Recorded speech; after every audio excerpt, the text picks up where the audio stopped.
Vous recherchez une école de référence pour une double formation universitaire et professionnelle de qualité? Voici l'opportunité à ne pas rater. L'École supérieure d'administration, d'économie, de journalisme et des métiers de l'audiovisuel ESAE vous offre des programmes d'enseignement en licence et en master orientés vers l'emploi qui font d'elle une référence à travers les filières de l'administration générale et territoriale, l'administration du travail et de la sécurité sociale, droit, diplomatie et relations internationales, administration hospitalière, universitaire et intendance, journalisme et métiers de l'audiovisuel et toutes les filières des sciences de gestion. Une seule adresse, www.esae.bj.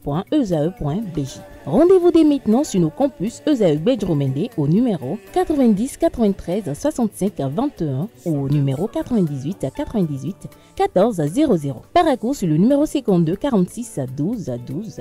Aboumé-Calavi au numéro 52 88 44 44. Akpakpa au numéro 52 88 33 33. ESAE, l'excellence a un nom.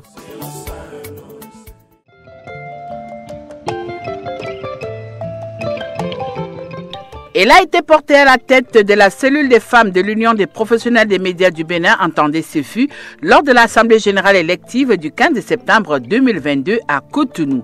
À l'issue des travaux, Rafiatou Mamadou, puisque c'est d'elle qu'il s'agit, a été élue présidente de la 7e mandature à l'unanimité des participantes. En sa qualité de nouvelle présidente de la CEFU, Rafiatou Mamadou est une journaliste bien connue sur l'échiquier médiatique national. En effet, elle s'est souvent distinguée par la qualité de son travail et son dynamisme. À son actif, celle que nous recevons est consultante en communication, journaliste, maîtresse de cérémonie, spécialiste des questions politiques et du genre. Elle est également présidente de FEFEB, coach et motivation en développement personnel. Chers internautes, avec notre invité de cet après-midi sur Politiquement Féminin, nous allons parler de l'engagement et du professionnalisme des femmes des médias au Bénin. Quelle est l'approche de la CEFU Bénin? Chers internautes, je vous invite à acclamer très fort notre invité de Politiquement Féminin de ce samedi, Rafiatou Mamadou, présidente de la CEFU Bénin.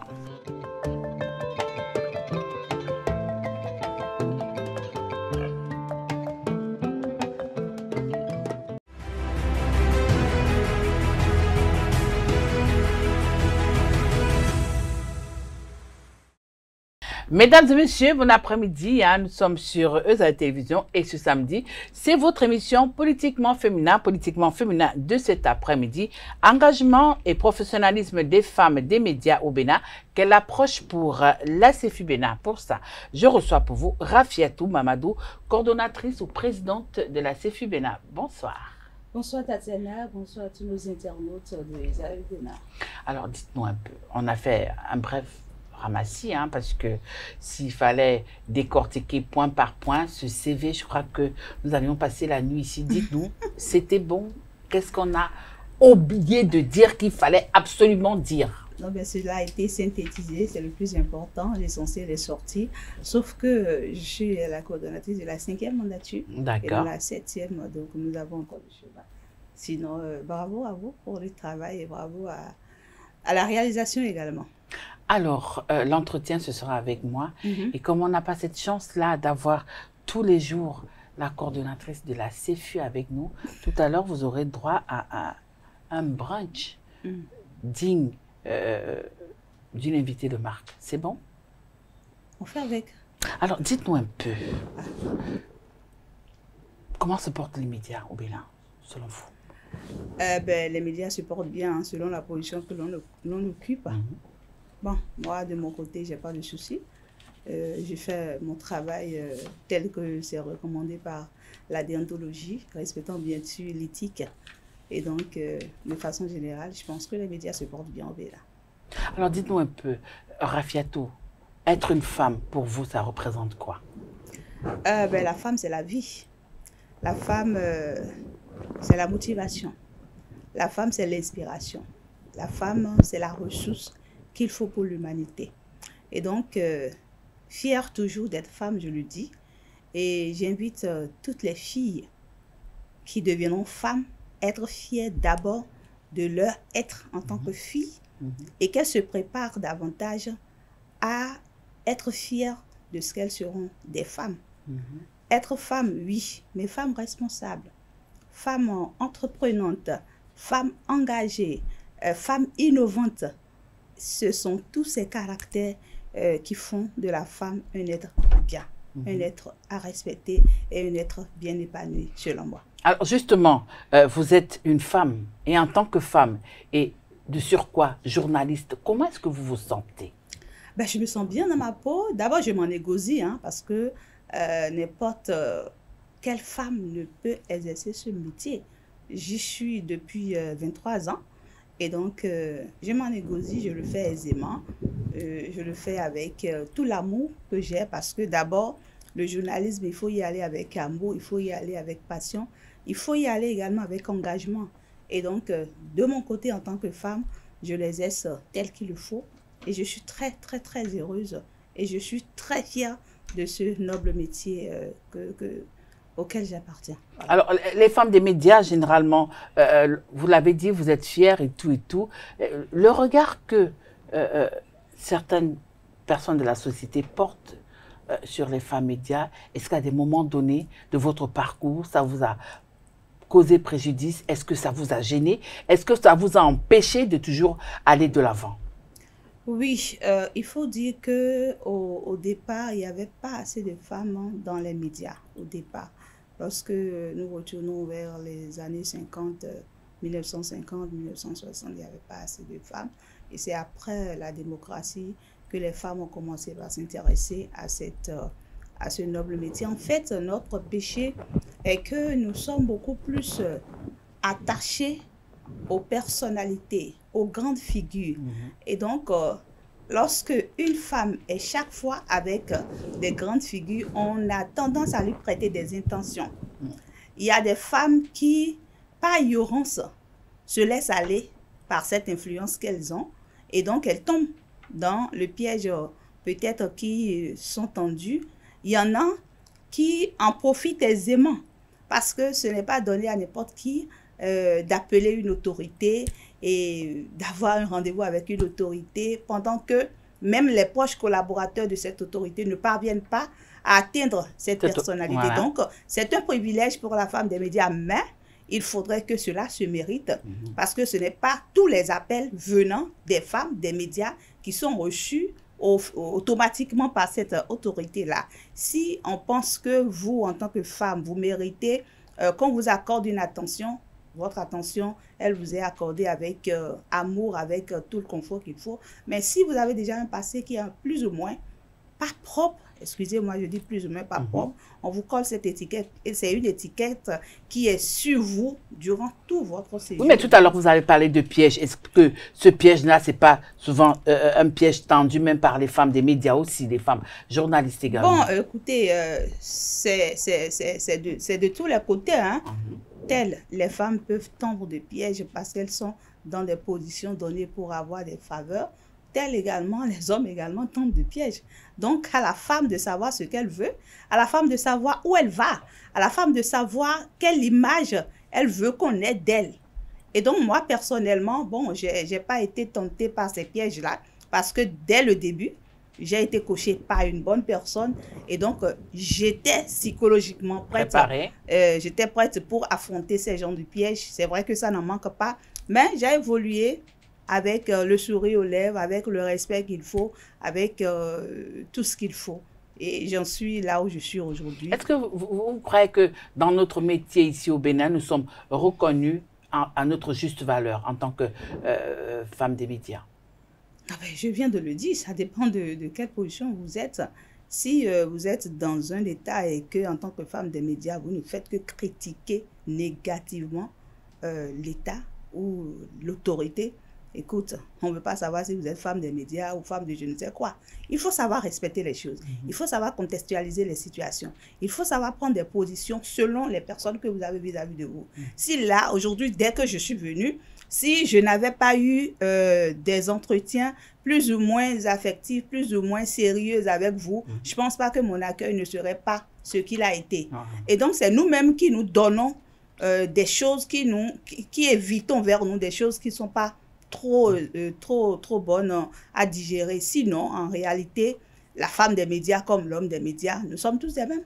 On dit devant la loi, femmes et hommes sont égaux. Donc, il n'y a pas à dire femmes des médias prioritaires, hommes des médias prioritaires. Non. Je pense que chacun est dans son couloir, chacun joue son rôle et chacun sait ce qu'il veut. Chacun doit savoir en fait ce qu'il veut. En tant que femme, moi, je sais ce que je veux dans cette corporation. Alors justement, tout à l'heure, je vous ai posé la question de savoir comment est-ce que la presse se portait au Bénin. Vous m'avez dit qu'elle allait très bien, mais là... Ah, très bien, je dis bien. Voilà, bien. Je reprends, bien. On a vu le classement de Reporters sans frontières lors de la célébration de la Journée internationale de la liberté de la presse, où notre pays, le Bénin, a quand même reculé. De 3 points seulement? Oui. Oui, mais reculer, c'est reculer. C'est pas grave. À la 92e place. Votre appréciation? C'est pas grave, c'est pas grave. On peut évoluer comme on peut reculer. La vie, c'est pas que la réussite.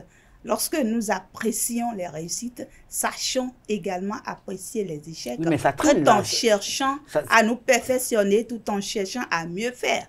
Vous comprenez? Et donc, c'est une appréciation des Reporters sans frontières. Et je ne crois pas d'ailleurs avoir senti une évolution du Bénin pendant tous les classements de chaque année des Reporters sans frontières. On a à un moment, on était quand même dans le top 5. Hein? Donc... Bon, écoutez, c'est pas grave si aujourd'hui on n'est plus dans le top 5. Ça ne veut pas dire que demain on n'y sera pas. Et donc, que chaque professionnel des médias se remette en cause et qu'il fasse ce qui doit être. Journaliste n'est pas laissé passer. Journaliste, c'est savoir ouvrir la bouche. Parce qu'on dit lorsque c'est le journaliste qui a dit, c'est moi-même j'ai entendu, c'est comme si c'est une parole de la Bible. Et donc faisons de sorte que ce que nous disons, ce que nous faisons, soit vraiment bien apprécié du public. Alors, Madame la coordonnatrice, dites-nous comment se porte la cellule des femmes de l'UPMB? Ah oui, notre cellule, là, c'est notre cellule. Vous le reconnaissez, n'est-ce pas? Ben, dites-moi que c'est notre cellule. Bon, à nous aller, c'est notre cellule. Voilà. Alors, notre cellule va bien. Pour ne pas dire très bien, non, elle va bien. Bon, il faut dire que lorsque nous avons pris les rênes, la cellule a 14 ans en mai dernier. Nous en avons fêté. Moi, j'ai commencé avec la cellule en 2012, donc à 1 an de sa création. J'ai été responsable départementale, donc j'ai dirigé pendant environ 8 ans le département de l'Atlantique. Et j'ai été active en fait. J'ai été active parce que j'aime la vie associative. Depuis mon bas âge, j'appartenais à des associations de quartier, de l'église et tout. Et donc, j'ai été vraiment active au sein de la CEFU parce que je me dis, c'est ma famille professionnelle. On passe plus de temps dans le travail que dans nos familles.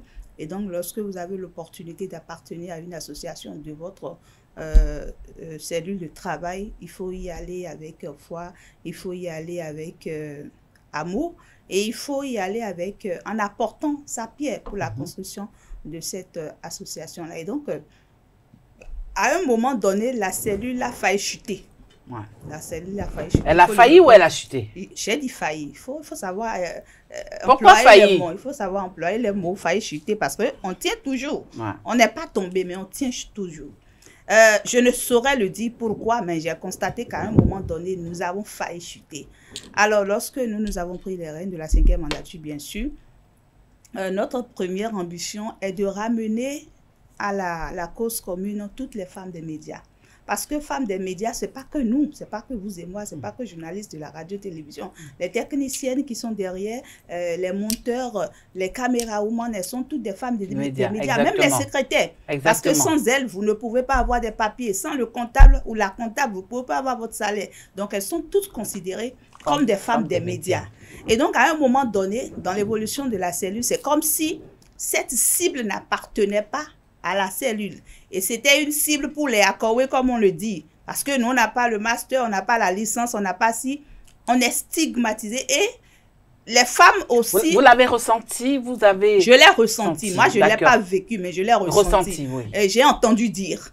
D'accord? J'ai entendu dire que Clémentine Leconon, qui était à la base de la CFU, et vous aussi, avait fait venir dans les médias des femmes vendeuses de tomates, des femmes vendeuses du marché, des femmes qui n'ont pas ce qui devrait être, n'est-ce pas? Et donc, elles étaient stigmatisées déjà dès le début, mais elles venaient par le leadership de notre première coordonnatrice.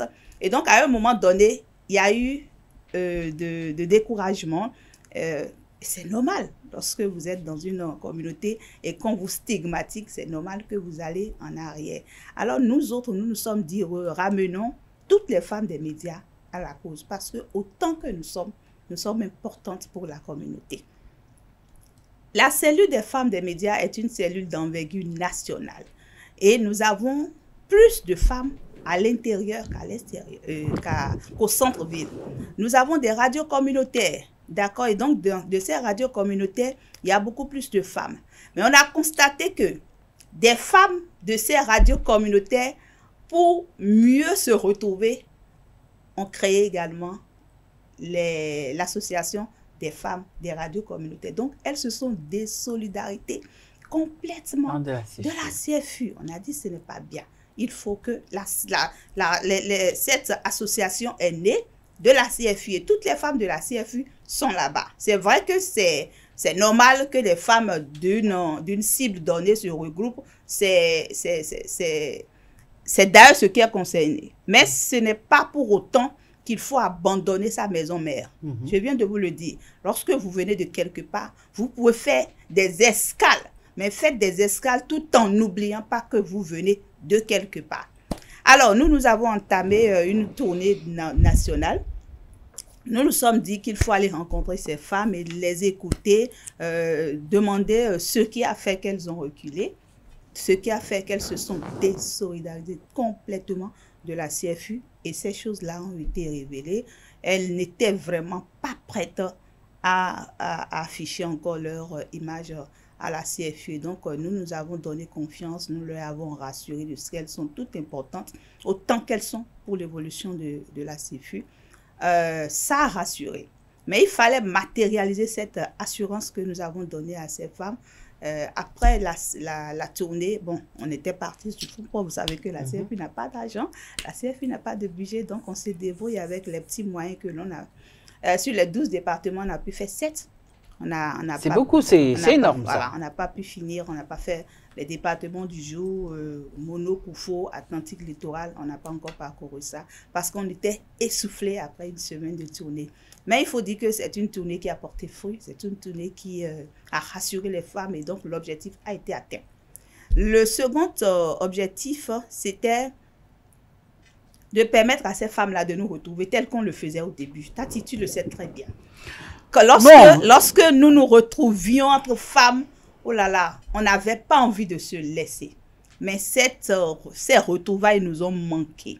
Et comment faire pour que et femmes du Nord, et femmes du Sud, et femmes du Centre se revoient encore autour des questions médiatiques, mais féminines. Vous comprenez?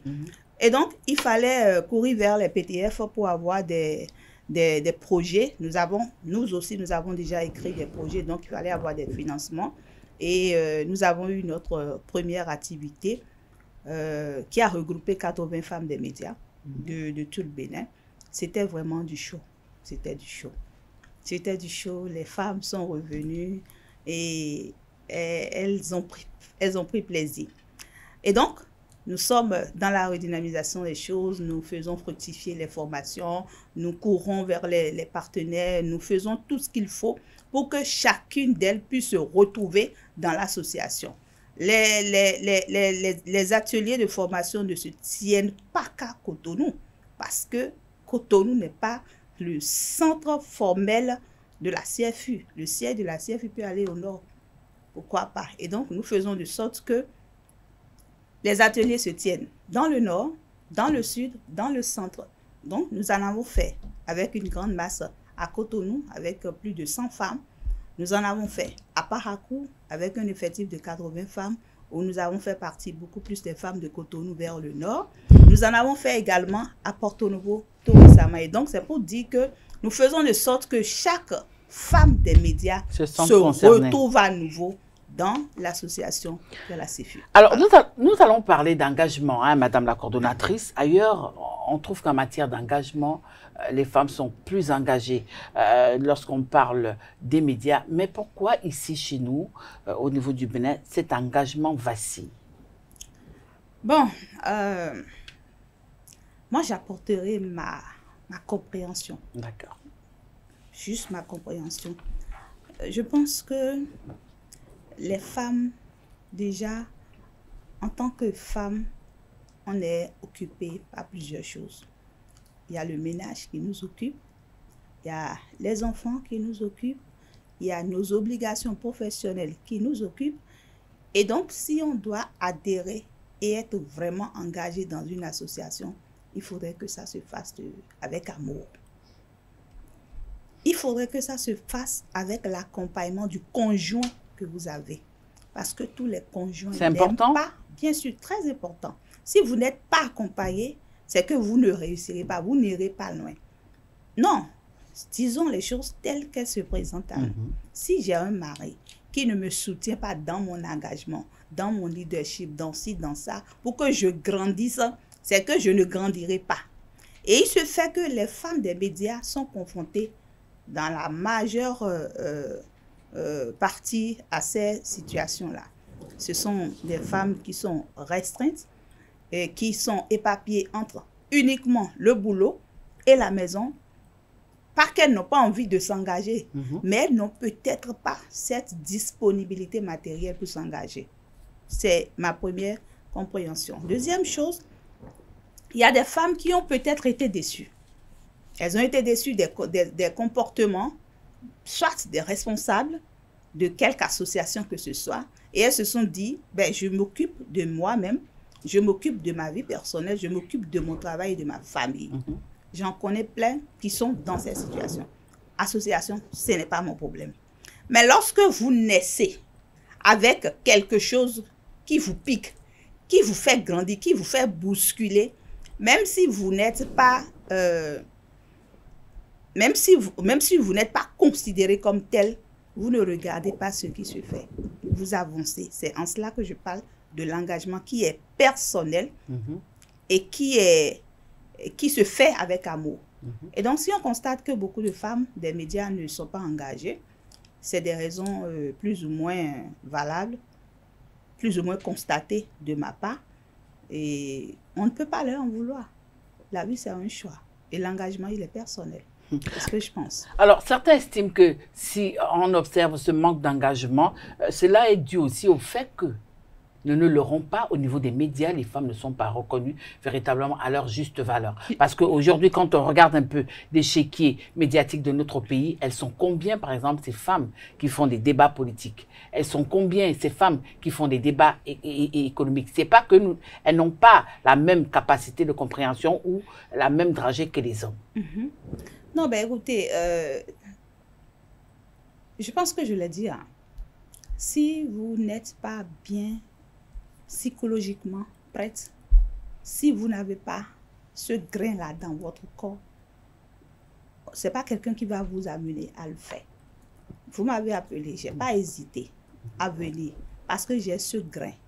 Je n'ai pas peur. Il y a des femmes des médias, oui, elles sont femmes des médias, mais qui ne peuvent pas parler publiquement. Elles ne peuvent pas. Ce n'est pas qu'elles n'ont pas la capacité de parler, mais elles ne peuvent pas parler publiquement. Oui, mais si on ne les encourage pas. Les encourager, c'est quoi? Il faut sortir d'abord. Si tu ne sors pas, qui va te constater? Il faudrait que tu sois constaté. Qu'on te constate, qu'on voit que oui, elle a l'envie, elle a la volonté. Maintenant, on peut l'aider à s'afficher. Mais lorsque vous êtes toujours dans votre coquille, lorsque vous dites non, quand je vais dire maintenant, ils vont mal interpréter ça, ils vont faire ci, ils vont faire ça. On se dit, ben écoute, je ne gagne rien à y aller sans savoir que vous nous laissez des opportunités. La dernière fois, moi, j'étais sur un plateau, j'ai donné mon opinion sur une question donnée, mais ça a été interprété autrement. Et on m'a bien insulté sur la toile. J'ai lu comme si je n'ai pas lu. J'ai dit ce qui est dans mon cœur et ce qui doit être selon moi. Et donc, tout ce que je fais, c'est selon moi. Je ne prends pas forcément l'avis ou ce qui doit être fait de façon générale. Mais selon moi, ce qui doit être fait, je pense que c'est ça. L'engagement, c'est d'abord personnel. D'accord? Et lorsque vous êtes dans une société et qu'on ne vous reconnaît pas, qu'on ne fasse pas votre promotion, c'est à vous de vous afficher. C'est à vous de vous imposer. C'est comme dans une entreprise. Lorsque vous êtes dans une entreprise et que le chef d'entreprise est lui qui doit chaque fois vous demander faites ci, faites ça, et mieux vous le faites mal, Mais il ne va pas vous considérer, il ne va pas chaque fois vous solliciter, il va rapidement trouver quelqu'un à côté de vous. Et vous êtes là en tant que responsable, mais vous ne valez rien. Donc c'est comme ça, comme dans la vie active. On a parlé engagement, mais qu'en est-il du professionnalisme aujourd'hui sur une échelle de 1 à 20? Où est-ce que se situent les femmes dans le professionnalisme? Non, vous savez, quand les femmes veulent faire les choses, elles le font bien. Surtout en matière de professionnalisme. Lorsque une femme est dans un métier donné, dans une corporation donnée, elle se donne à fond. Je l'ai dit tantôt, j'ai dit la femme est entre son travail et sa maison. Gérer bien sa maison, occuper bien les fonctions auxquelles elle est confrontée. Donc, parlant du professionnalisme, je pense que les femmes s'efforcent. Elles s'efforcent, elles se donnent. Elles se donnent, elles se donnent. Madame la coordinatrice, elles s'efforcent. Non, les femmes ne bâclent pas les choses, en fait. Les femmes, bon, pour les médias que moi j'ai connus, pour avoir travaillé dans des médias, soit conventionnels, soit commerciaux ou je ne sais quoi, je pense que les femmes font beaucoup d'efforts. Même si ce n'est pas encore la totale, si on n'a pas 10 sur 10, si on doit se noter en tant que femme, on peut être déjà à 7. On fait assez d'efforts. Alors, justement, de façon générale, là, on ne va pas parler de femmes ou d'hommes, mais ce manque de professionnalisme, selon vous, qui est décrié au niveau des médias, selon vous, quelles sont les causes immédiates? Ça me perturbe, moi, quand je constate ces manques de professionnalisme. Parce que lorsque nous, on a commencé cette histoire ou ce métier, lorsque moi, je suis allée au journalisme, je n'ai pas été formée dans une école de journalisme. J'ai été formée sur le tas. J'ai commencé mon métier sur le tas. Parce que je n'avais pas les moyens d'aller au CESTI. Vous savez que les journalistes, les grands journalistes, ce sont ceux qui avaient quitté le CESTI, le Cameroun, etc., etc. Donc, il n'y avait pas de grandes écoles de journalisme au Bénin. Mais aujourd'hui, il y a plein d'écoles de journalisme au Bénin. Et on constate encore cette dérive. Je me dis, il y a problème. Chaque année, on ne peut pas compter le nombre de journalistes qui est déversé sur le marché.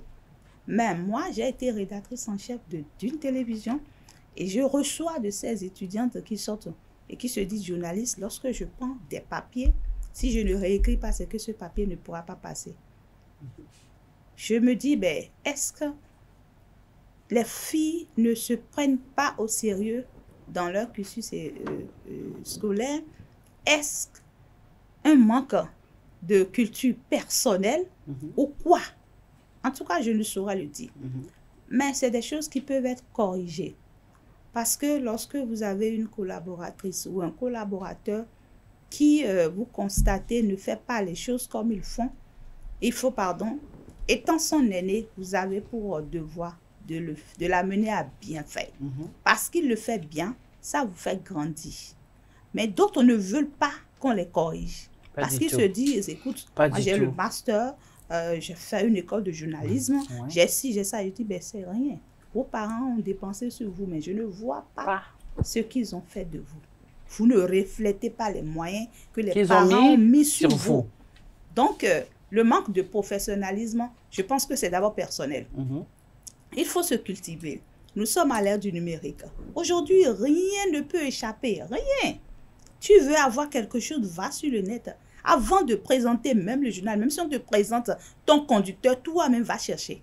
Les sujets, c'est vrai, il y a des présentateurs qui n'ont aucune connaissance de leur contenu, de ce qu'ils veulent présenter comme le journal. On leur présente des sujets, on leur présente le conducteur, et puis bon. Mesdames et messieurs, bonsoir. Parfois, ils n'ont même pas le temps de voir un peu le titre. Ils n'ont même pas le temps de faire des mises à bouche. Ils sont juste des présentateurs. Ils sont juste des présentateurs. Oh, le présentateur doit s'imprégner du contenu de son journal. Il doit s'imprégner de ce qu'il est en train de vouloir présenter. Du coup, nous sommes tous appelés à se cultiver. On ne finit pas d'apprendre. On doit continuer à se perfectionner par les ateliers de formation, par des cultures personnelles. Et puis, je crois justement, parlant de ça, hein, avant de vous proposer votre brunch de cet après-midi, que fait la CEFU pour rendre les femmes des médias plus professionnelles? Ah oui, la CFU œuvre beaucoup pour le renforcement des capacités. Beaucoup, beaucoup, beaucoup. La dernière fois, dans le cadre de la célébration du 3 mai, nous avons fait venir des journalistes, pas de petite taille, qui ont quitté la ville de Lyon, n'est-ce pas? Pour une structure qui n'a pas de fonds, hein, vous faites venir des gens de Lyon. Ils sont venus à leurs propres frais. Ah, d'accord. Ils se sont logés à leurs propres frais. Moi, j'ai vécu les 10 jours avec eux. J'ai vécu dans leurs frais. Et c'est des bénévoles. Okay. C'est des bénévoles, c'est des retraités qui se sont mis dans cette lutte de rendre professionnels les journalistes. Ils ont fait l'expérience au Burkina Faso, ils en ont fait en Guinée-Conakry, ils en ont fait au Mali. Et donc, cette année, nous avons eu la chance de les avoir au Bénin. Ils ont renforcé les capacités de 30 journalistes mixtes, pas que de la CFU. À Porto Novo. À Porto Novo. Ils sont allés à l'école. Ils ont fait 6 jours de formation pratique. Et donc, nous sommes dans cette dynamique-là. Je pense qu'ils vont encore revenir en janvier pour nous préparer à comment est-ce que nous pouvons conduire les élections. Donc, la CFU est activement dans le renforcement des capacités des membres. Voilà l'entretien. Rafi, comme je t'appelle affectueusement. Ah ben oui, j'adore ça. C'est fini l'entretien avec moi. Je vais inviter le loup et la louve de cet après-midi, Billy et Romaric.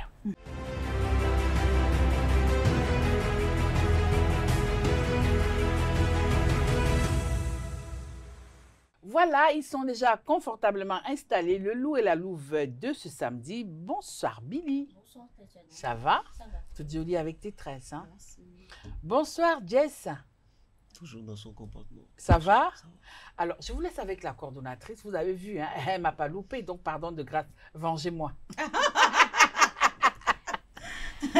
Rachel Mamadou, bonsoir. Bonsoir, et ma bienvenue à ESAE TV. Merci. J'aimerais commencer par une question, je vais dire simple. Au vu du nombre d'expériences que vous avez dans le domaine du journalisme, vous avez dit 23 ans. Ah oui. Conseillerez-vous à votre enfant d'exercer le journalisme? Je ne sais pas combien vous en avez, mais... Bien sûr. Et vous l'accompagnerez dedans? Bien sûr. J'ai ma fille qui, elle fait le génie civil, mais elle m'aide dans la rédaction. Parce que j'ai un média en ligne. Elle s'intéresse depuis toujours. Elle réclame même le titre de la rédactrice en chef. La dernière fois, quand j'ai voulu officialiser mon média, j'ai dit, ben écoute, c'est telle personne que j'ai pris pour... J'ai dit, moi! Non, mais toi, tu es du génie civil. Donc, c'est pas un métier qu'il faut décourager. Merci. En dehors vous avez parlé tout à l'heure du social. Vous avez dit que vous êtes très active dans le social et tout, si je ne me trompe pas. Et on sait que la CFU soutient les orphelins des professionnels des médias. Mais en dehors de cela, que deviennent ces derniers? Est-ce que la CFU s'intéresse à cela ou bien vous arrêtez seulement au soutien dès qu'ils sont orphelins? Ou c'est quoi la suite? Qu'est-ce qui se passe après? En fait, le non-vulnérabilité, tout le monde n'aime pas la voir. Autant que nous sommes des vulnérables. Moi-même, je suis vulnérable. Je suis vulnérable. Vous ne savez pas comment je suis venue ici. J'ai porté veste, mais j'ai pris mon zèle. Pas parce que je suis très pauvre, mais je me suis limitée à mon moyen. Ça veut dire qu'autant que nous sommes vulnérables. Et lorsqu'on parle d'orphelin, c'est encore pire. L'orphelin n'a pas ses deux parents. Un enfant, c'est deux parents, une père, une mère. Mais lorsqu'une partie quitte, c'est grave. Que ce soit le père, que ce soit la mère, c'est grave. Et donc, psychologiquement, ces orphelins ont besoin d'être accompagnés, ont besoin d'être soutenus. À la CFU, moi, j'ai commencé à accompagner ces orphelins, des professionnels des médias, nos confrères, consoeurs avec qui nous avons vécu et qui ne sont plus. Est-ce qu'on peut abandonner leurs enfants? Excusez-moi, hein, que Dieu nous en épargne. Tatiana, si demain, je ne suis plus là, et si tu peux demander une fois, mais les enfants de Madame Rafiatou sont où? Aujourd'hui, je veux aller les voir. C'est pas une question forcément de responsable, c'est une question de cœur, c'est une question d'affection et c'est une question de sociabilité. Et donc, ces enfants que nous avons commencé par accompagner en 2000, je crois, 2018, c'est en 2018 que j'ai fait la première édition des professionnels des médias, des enfants des professionnels des médias. qui sont lus. Et donc, à chaque fin d'année, vous savez, l'UPMB organise la fête pour nos enfants. La Noël des enfants des médias. C'est des enfants qui avaient pour habitude d'aller à ces fêtes-là. Mais vu que leur père ou leur mère, qui étaient des professeurs des médias ou un professeur des médias n'étant plus là, ces enfants n'ont plus accès à ces fêtes. Comment ces enfants fêtent? Comment ces enfants vivent la joie de fin d'année? C'est dans cette idée que nous avons dit, bon, on récupère ces enfants. Et nous avons fait le casting, on les a eus par les relations et donc on les regroupe dans un cadre vraiment festif pour partager la joie de Noël avec eux. C'est souvent des enfants qui viennent avec leur mère parce qu'il y a plus d'hommes, excusez-moi le terme, qui partent vite que de femmes. Et donc nous avons des enfants qui viennent avec leur mère. Nous partageons la joie avec eux, nous faisons la fête, nous dansons, nous faisons tout et nous leur gratifions de cadeaux. Vous avez des partenaires qui vous accompagnent? Ben oui, on va commander, on commande. Moi, je commande, je sais bien commander. Pour ne pas dire que je demande, je commande. Parce que lorsque vous demandez, c'est comme si c'est un devoir, c'est un droit. Mais il faut commander, il faut dire pardon, donnez-moi. Le Béninois ou l'Africain aime qu'on le loue en lui demandant. On fait Atalakou. Voilà, donc je sais faire, je vais faire Atalakou et je ne demande pas l'argent. Je ne vous dis pas de me donner l'argent. Donnez-moi un cadeau, donnez-moi du riz, donnez-moi de l'huile. C'est pour des orphelins. Ceux qui ont du cœur nous accompagnent et nous réussissons vraiment à donner cette joie-là dans le cœur de ces enfants. Et nous n'abandonnons pas les enfants. Non, nous ne les abandonnons pas parce que nous restons en contact avec leurs parents. Et chaque fois quand je pense à une famille, je les appelle. Comment vont mes enfants? Ça va bien. Chaque fois quand j'ai l'opportunité d'être dans une localité donnée, je passe voir ces enfants-là, ne serait-ce que 2 jours, je dis 2 heures, quelques minutes avec eux, histoire de leur dire, c'est pas que nous faisons de vous des commerces ou des objets, voilà. C'est pas qu'on fait de vous des objets ou qu'on médiatise ce que nous faisons ou on cherche du buzz, comme on le dit, à travers ces actions. C'est que nous sommes sensibles à votre cause. Et aujourd'hui, maintenant, ces orphelins grimpent. Ça grimpe au jour le jour parce qu'il y a plus de décès dans notre corps. Et donc, c'est vraiment une situation qu'on est en train de vivre. Et je me demande déjà pour la rentrée comment faire. Parce que la rentrée dernière, nous avons eu près de 104 enfants à qui nous avons distribué des kits, des vrais kits. Quand on dit kits, c'est kits. C'est des sacs lourds.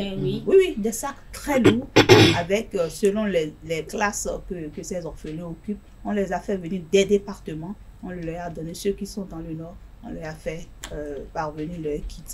Et cette année encore, nous sommes dans la même dynamique. Merci, donc on ne lâche pas les enfants. Je laisse la parole à Djessougo en attendant de revenir. Merci.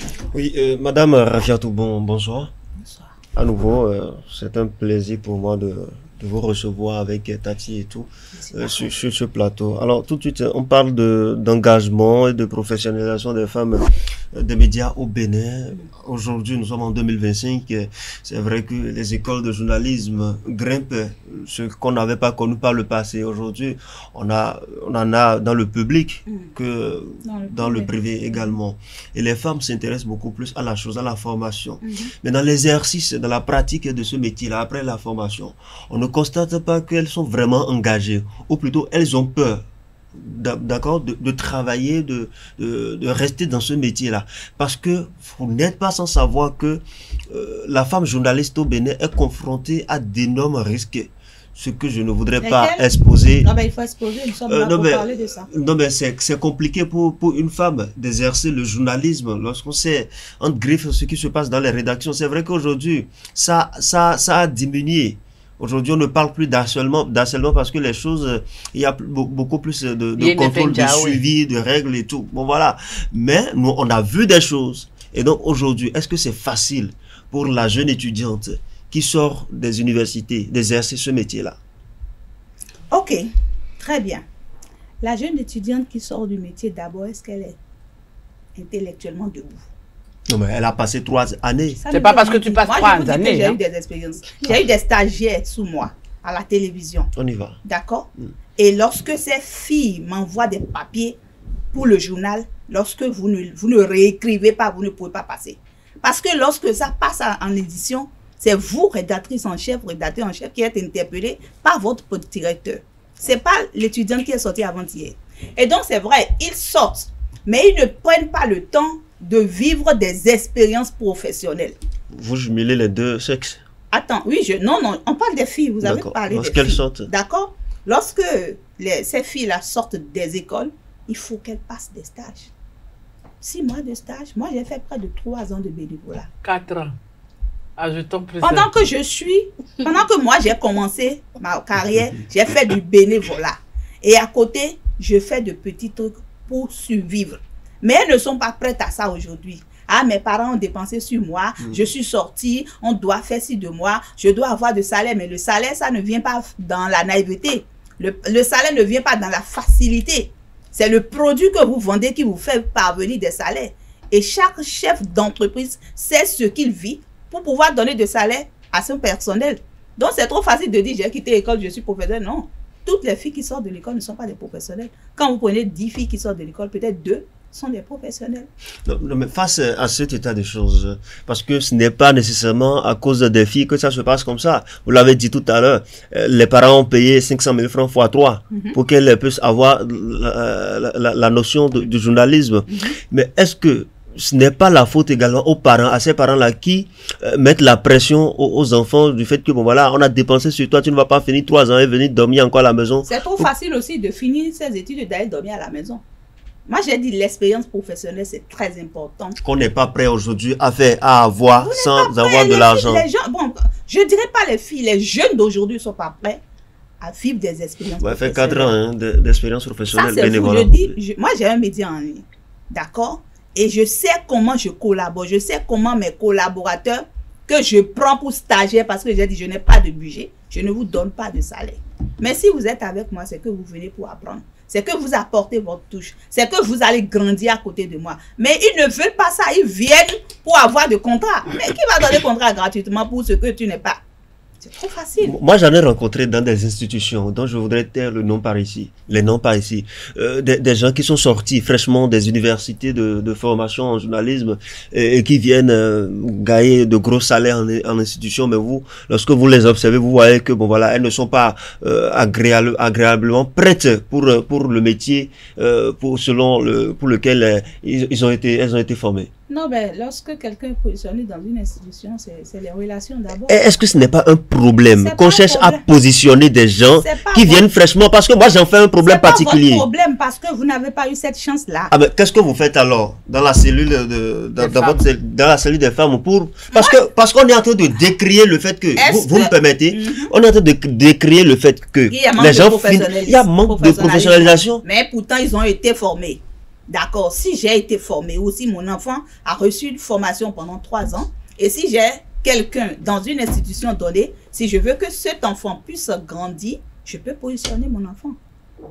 Ce n'est pas mes relations. Maintenant, c'est cet enfant-là qui est positionné, qui doit encore commencer ou continuer par chercher pour mériter le poste qu'il a eu. Avoir un poste. Non, mais on sait que cet enfant-là ne mérite pas le poste. Non, comment il ne mérite pas? Qui mérite quoi? Qui mérite? Vous méritez quoi? Non, mais à cet instant-là, parce qu'il a eu la chance. D'accord, vous parlez de chance. On appelle ça le bras long. Tout le monde n'est pas appelé à être là où tout le monde doit être. Vous êtes là parce que vous pouvez être là. Vous pouvez être quelque part de mieux. Avec votre permission, madame la coordonnatrice, est-ce que ça ne jette pas du discrédit dans la profession? Non, mais ce n'est pas la profession, pardonnez, c'est une institution. Ça peut envoyer de discrédit dans l'institution. C'est discrédit peut-être dans l'institution, mais plus rapproché à la personne qui est incompétente. Parce que c'est elle qui est incompétente, c'est pas la profession qui est incompétente. C'est elle qui ne veut pas actualiser ses compétences. C'est elle qui ne veut pas se cultiver davantage. Et donc, c'est elle, c'est pas moi. Si vous, ici, vous n'êtes pas compétente, vous n'y serez pas jusque-là. Et donc, c'est pas moi. Si vous échouez dans votre cursus, c'est pas moi. C'est pas une association qui vous fait échouer. C'est vous-même d'abord. Maintenant, vous honissez vos parents. Parce que c'est grâce à eux peut-être que vous êtes là où vous êtes. Méritez les postes qu'on vous donne. Et lorsque les gens commencent par dire, mais elle a fait quand même 3 ans de formation. Non, mais ça ne veut rien dire. Ça ne veut rien faire. 3 ans de formation, là, enlevez ça de là. Le journalisme, c'est pourquoi on dit on est libéral. C'est une profession libérale. Vous avez fait une formation dans le sens, c'est bon. Vous êtes professionnellement debout. Maintenant, après ça, c'est un métier qui évolue dans le temps. Instruisez-vous. Cherchez à grandir. Cherchez à vous cultiver. Avoir fait 3 ans, avoir fait 10 ans, moi, ça ne me dit rien. Celui qui vient vers moi pour dire je suis docteur, je m'en fous de ton doctorat. Peut-être moi qui n'ai pas le doctorat, j'ai encore plus de compétences que toi. Est-ce que c'est vrai que le meilleur journaliste, c'est celui qui a commencé ça Kodo, qui est parti au charbon? C'est nous, et nous avons été testés sur le tas. Moi, j'ai été formé sur le tas. Quand j'ai échoué à mon premier baccalauréat, j'ai été à la radio. Le premier jour où j'étais à la radio, on m'a dit test de voix. Et j'ai pas été dit, madame, vous pouvez commencer la matinale. Et c'est comme ça que j'ai commencé ma formation. Une formation pratique. Bien sûr. Et avant de venir présenter quelque chose le matin, je suis sûre, avant il n'y avait pas portable. On a Google ou bien Yahoo.fr. Je vais dans les Voilà, je vais dans les sites cybercafé. Je m'active, je m'instruis, je cherche les choses. Je vais faire quoi demain? Je vais dire quoi demain? Je copie. Je viens lire. Je ne dors pas avant 2 h du matin. Aujourd'hui, je dois être à la radio à 5 h du matin. Aujourd'hui, c'est ChatGPT qui écrit les lancements. Ah ben, c'est encore mieux. C'est encore mieux. Si on vous écrit ça et que vous lisez bien, c'est bon. Je me demande si aujourd'hui, on n'a pas oublié la notion de la mise en bouche. On a oublié. Merci. On a oublié et le rédacteur doit chaque fois répéter ça à ses rédacteurs. Merci. Tout à l'heure, mon collègue parlait de ce que les femmes rencontrent comme difficulté dans les rédactions. Tout le monde rencontre des difficultés. Oui, justement. Mais comme on parle de CFU, l'année passée, l'UPMB, sous la direction de la présidente Zakia Tlatoudji, a effectué une tournée, on va dire, comme ça, de formation des femmes des médias sur les mécanismes de détection, de répression contre les VBG, tout ça, dans certaines régions quand même du Bénin. Comment cette initiative a été perçue par ces femmes vers qui vous êtes allés quand même? Descendez sur le terrain et demandez-leur, faites des voix populi. Allez-y. Vous êtes journaliste aussi. Vous êtes de la CFU. Non, moi, je n'ai pas fait cette prospection. Vous n'étiez pas dedans? Ben oui, j'ai participé. Oui. J'ai participé à, je crois, deux formations. 2 étapes. Mais dire comment ça a été perçu, c'est pas moi. Vous êtes journaliste, allez sur le terrain et constatez. Je demande parce que c'est vous qui êtes allé vers elle. Il y en a peut-être qui n'étaient pas réceptifs. C'est pour ça que je me permets de vous le demander. Ah bon, je ne saurais le dire moi. Personnellement, je pense que c'est une bonne initiative et il faut toujours continuer la communication. La lutte, elle est permanente. La lutte n'est pas pour un temps. Et puis, quand on parle de harcèlement, c'est pas que féminin. Si, on sait qu'il y en a aussi. Donc, moi, je n'aime pas trop me prononcer sur ces questions de harcèlement. Je n'aime pas le faire parce que jamais, je n'ai jamais été harcelée. Ça confirme ce que je voulais savoir. Voilà, je n'ai jamais été harcelée, moi. Jamais. Merci pour de nous avoir sauvés et tout. Voilà. Donc, je crois que vous avez défendu, voilà, vous ne vous attendiez pas à le faire. Vous avez défendu les hommes tout de suite là. Je le défends toujours. Je défends toujours les hommes parce que je sais que les hommes sont plus harcelés que les femmes. Alléluia. Je le sais, bien sûr. Dans les médias aussi? Bien sûr, Alléluia. Expliquez-vous. Hein. Pardonnez, on a quand même la coordonnatrice de la CFU. C'est pas tout le temps que nous entendons une femme. Pour ceux qui ne veulent pas voir, d'accord, mais nous savons comment les femmes vont à l'écran. Toutes les femmes qui vont à l'écran, ce ne sont pas telles qui sont les meilleures de leur rédaction. Nous savons comment les femmes vont sur les terrains de reportage. Nous savons qui vont ou bien qui va sur des terrains. Il faut observer les choses, même dans votre rédaction, s'il y en a. Si vous souriez pas trop, n'affirmez pas des choses dont vous n'avez pas connaissance. Nous savons, je ne suis pas né hier. Et nous avons observé. Moi, j'ai été stagiaire dans plusieurs médias avant de commencer par occuper des postes. Mon âge n'était pas un handicap pour moi. Mon statut de femme mariée n'était pas un handicap pour moi. Mais il n'y a pas un homme qui puisse dire, celle-là, je l'ai eue ou elle m'a eu. Il y en a pas. L'impression que la question vous révolte un peu. Non, je n'aime pas trop quand on s'accentue sur le fait que les femmes sont harcelées. Je n'aime pas ça. Le harcèlement, si on veut être réaliste, les hommes sont plus harcelés. Et j'ai fait une émission, moi j'ai fait un plateau sur ça. Les hommes ne sont pas prêts à dénoncer le fait qu'ils sont harcelés. Parce qu'ils n'ont pas masculinité. Voilà, ils ont une faiblesse, ils ne veulent pas qu'on sente que Quand il voit puis une petite fille ou bien une femme te met la pression et tu viens parler. Vous dites des choses aujourd'hui. Les femmes, les hommes qui se font battre par leurs femmes, ils n'aiment pas le dire. C'est moi le chef de la famille, on ne peut pas me battre. Mais on t'a battu. Qu'est-ce que tu fais? Si femme, on me bat, je vais à l'INF. L'INF, ce n'est pas que pour les femmes. C'est pour les hommes, les femmes et les filles. Voilà, donc il faut que chacun sache ce qui est à son actif pour en jouir. Pour profiter vraiment de ce qu'il faut. Donc, le harcèlement, c'est des questions sur lesquelles je n'aime pas trop la santé. Non, je reconnais que des femmes sont harcelées, mais des hommes sont plus harcelés que les femmes. Faites l'enquête en tant que journaliste et vous allez constater. Alors, ce sera peut-être ma dernière question avant la fin de l'émission, si tu le permets. Aujourd'hui, avec les nouvelles réformes, la nouvelle mandature de la HAC et tout, est-ce qu'aujourd'hui on peut encore dire que la presse béninoise se porte bien? Je vous ai entendu le dire tout à l'heure que la presse se portait bien parce que jusque-là, vous n'êtes pas tombé encore dans les irrégularités. Je ne tomberai pas. Je ne tomberai pas dedans. Vous avez sorti des mots. Je salue la clairvoyance. Je salue le dynamisme. Je salue l'engagement de cette mandature de la HAC à travers son président. Parce que, en fait, il faut assainir le milieu. Et c'est l'assainissement là. C'est sur ce point que nous sommes. Donc vous êtes contente parce qu'il a ramené l'église au cœur du village. Ça peut être dans la douche. C'est pas un problème. L'essentiel est que les choses se fassent. Vous aviez sorti... que les personnes qui font sortir des moyens pour être professionnels soient mieux réceptifs. Aujourd'hui, nous sommes à l'ère du numérique. Tout le monde n'est pas journaliste, mais nous lisons des choses qui ne sont pas bien. Donc, il faut assainir. Vous placez où le mot critique? Ben, la critique, oui, il faut faire critique, mais il faut savoir critiquer. C'est pas parce que vous êtes journaliste que vous allez critiquer comme vous voulez. Moi, je ne suis pas dedans. Merci. Voilà. Merci. Merci le loup, merci la louve, merci. Quel est le résultat? Madame la coordonnatrice. Quelle est la conclusion? Mais avant de partir, attendez, s'il vous plaît. Non. Avant de partir, Romaric a la lourde tâche de faire le résumé de tous les propos tenus cet après-midi par la coordonnatrice de la cellule des femmes de l'UPMB. Attendez, c'est fut Rafiatou Mamadou. Alors, c'est vrai que pour la circonstance, je ne me suis pas vraiment préparé. Ça, c'est pas mon problème. Mais j'y vais quand même. Alors, Madame Rafiatou, sur Politiquement Féminin de ce samedi, vous nous avez suivi. Elle a parlé de la professionnalisation des femmes des médias du Bénin. Selon sa compréhension, selon ses expressions, selon ses propos, c'est que le journalisme au Bénin, la femme journaliste au Bénin se porte bien et le journalisme au Bénin se porte bien depuis l'installation de la nouvelle mandature de la haute autorité de l'audiovisuel et de la communication.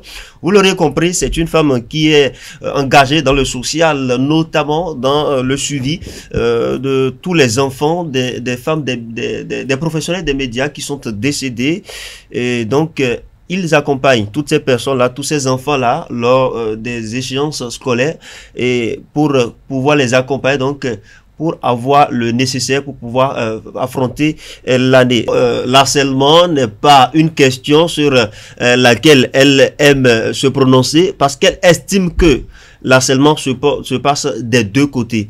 Et donc, pour sa conclusion, elle remercie toute l'équipe de réalisation de Politiquement Féminin et dit être contente d'être passée sur nos plateaux. Merci.